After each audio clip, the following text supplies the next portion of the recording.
বিএনপির গুলশান অফিস থেকে সরাসরি আমাদের সঙ্গে যুক্ত হচ্ছেন সহকর্মী সিফাত শাহরিয়ার। সিফাত, আপনার কাছে জানতে চাই যে বিএনপির এই গুলশান কার্যালয়ে তো এখন তোড়জোড় চলছে, মন্ত্রিসভায় কারা আসছেন, কে কোন মন্ত্রণালয় পাচ্ছেন, আপনার কাছে কোনো তথ্য আসলে জানতে পেরেছেন কিনা আপনি? আর তো মাত্র একটা দিন সময় আছে, আগামীকালই সবাই শপথ গ্রহণ করবেন। কি তথ্য আপনার কাছে আছে সর্বশেষ জানাবেন সিফাত।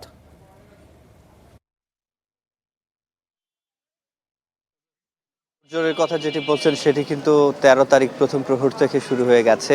১২ তারিখ নির্বাচনের পর ১৩ তারিখ একেবারে সকাল সকাল সবাই নিশ্চিত যে কে হচ্ছেন আগামীর সংসদ সদস্য এবং কারা নেতৃত্ব দেবে, বিএনপি থেকে কারা হয়েছেন। এরপর আমরা জানতে পারি ২১২ জন নিয়ে ২/৩ সমর্থন নিয়ে বিএনপি এবার সরকার গঠন করছে।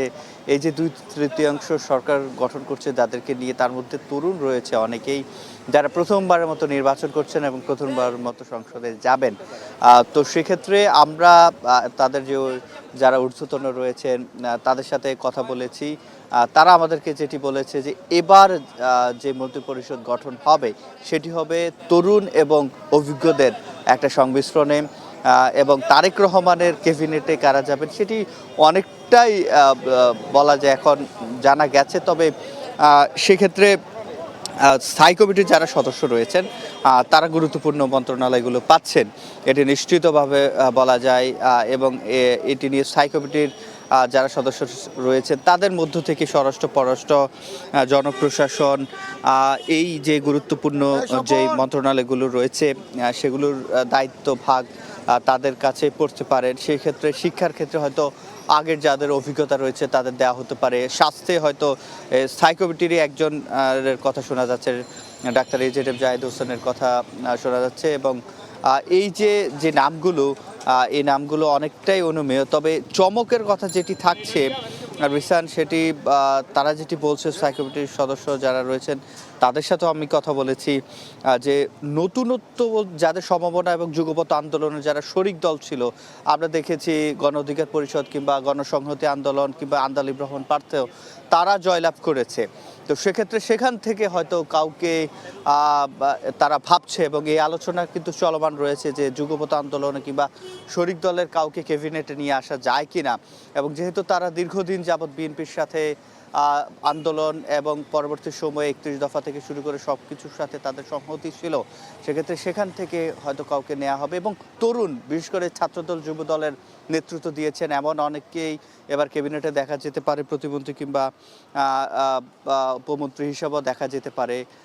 সেক্ষেত্রে এই যে তরুণ এবং অভিজ্ঞদের যে একটা সংমিশ্রণ, সেখানে তারেক রহমানের ক্যাবিনেট একটা চমক নিশ্চয়ই থাকছে। এবং তারুণ্য নির্ভর যেই বিএনপি গঠন করতে চায়, তারুণ্যের আকাঙ্ক্ষা বাস্তবায়নের জন্য সৎ দক্ষ মানুষকে আসলে এই ক্যাবিনেটে নিয়ে আসা হবে, যারা তাদের নিজেদের খাতে সেক্টরে অভিজ্ঞ এবং পাশাপাশি দেশ পরিচালনা করতে পারবেন। সেটি আর একদিন, আগামীকালই আসলে শপথ গ্রহণ হচ্ছে। একই সাথে সংসদ সদস্য যারা আছেন তারাও শপথ গ্রহণ করবেন, এবং পাশাপাশি যারা মন্ত্রী পরিষদে থাকবেন তাদেরও আসলে বিকেলবেলায় শপথ গ্রহণ করানো হবে। এবং দেশ গঠনে তাদের যে শপথ সেটি আমরা এই কয়েকদিনই যারা স্থায়ী কমিটির সদস্য রয়েছেন, নীতি নির্ধারক রয়েছেন, বিএনপি শীর্ষ কর্তারা রয়েছেন, তাদের সাথে যখনই কথা বলেছি তারা বলছেন যে তারা অনেকটাই ঠিক করে ফেলেছেন, তবে তারা খোলাসা করছেন না একটা চমক এবং নতুনত্ব নিয়ে তারা এবার ক্যাবিনেটটা সাজাতে চান। এবং এই তারেক রহমানের যেহেতু এই ১৭টা বছর, তারা যেটি বলছে যে দেশকে সব খাতে, অর্থনৈতিক থেকে শুরু করে বাণিজ্য এবং পররাষ্ট্রনীতি থেকে শুরু করে একেবারে স্থানীয় সরকার পর্যন্ত সবগুলো জায়গাকে ঢেলে সাজাতে হবে। তো সেই ঢেলে সাজানোর ক্ষেত্রে তারা বলছেন যে অভিজ্ঞতার যেরকম দরকার রয়েছে, সেক্ষেত্রে তারুণ্য যারা রয়েছে, প্রথমবারের মতো নির্বাচিত হয়েছে এমন কাউকে মন্ত্রিপরিষদে তারা নেবেন, যাতে তাদের যে দৌড়ানোর শক্তি, স্পৃহা, সেটি যাতে মন্ত্রিপরিষদ প্রতিফলিত হয়।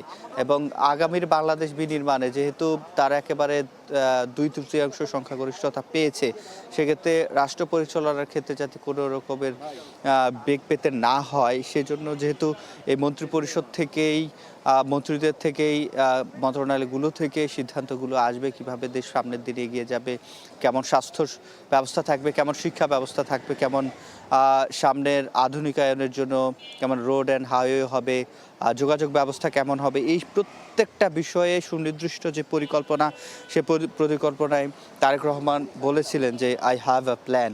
তো তার এই প্ল্যানের অংশ হিসাবে 31 দফা এবং সে অনুযায়ী তাদের যে ম্যানিফেস্টো সেটিও কিন্তু আমরা দেখেছি। তো রিসেন্ট এই যে মন্ত্রিপরিষদ নিয়ে যে গুঞ্জন, সেটি হচ্ছে প্রথমত হচ্ছে স্থায়ী কমিটির একজন সদস্য নির্বাচনই করেননি নজরুল ইসলাম খান, এবং আমরা দেখছি সিনিয়র যুগ্ম মহাসচিব রুহুল কবির রিজভী তিনিও নির্বাচন করেননি।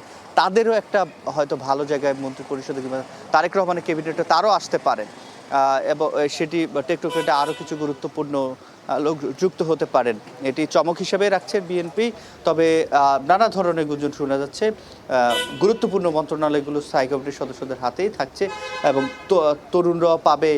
যুব ক্রিয়া থেকে শুরু করে পরিবেশ রয়েছে, পানি সম্পদ রয়েছে, অনেকগুলো মন্ত্রণালয় রয়েছে, সেগুলোতে তরুণদেরকে দেওয়ার একটা গুঞ্জন আমরা শুনছি। তো এই ছিল আমার কাছে রুশান গুলশান চেয়ারপারসন অফিস থেকে সবশেষ। সিফাত, আপনাকে ধন্যবাদ। দর্শক, গুলশানের বিএনপির কার্যালয়ের সামনে থেকে আমাদেরকে যুক্ত হয়ে জানাচ্ছিলেন নতুন সরকারের আসলে কে কোন মন্ত্রণালয় পেতে পারে, মন্ত্রিপরিষদে কারা আসতে পারে, যেটি আসলে সিফাত আমাদেরকে জানাচ্ছিলেন যে মোটামুটি বিএনপির স্থায়ী কমিটির সদস্য যারা আছেন তারা মন্ত্রিত্ব পাচ্ছেন, সে বিষয়টি আসলে স্পষ্ট। এবং সেই সাথে তারুণ্য, অভিজ্ঞতা সেই বিষয় এবং আন্দোলনে যারা ভূমিকা রেখেছেন সে বিষয়গুলোকে বিবেচনায় নিয়েই আসলে এই মন্ত্রিপরিষদ গঠিত হবে বলে আমরা জানতে পেরেছি।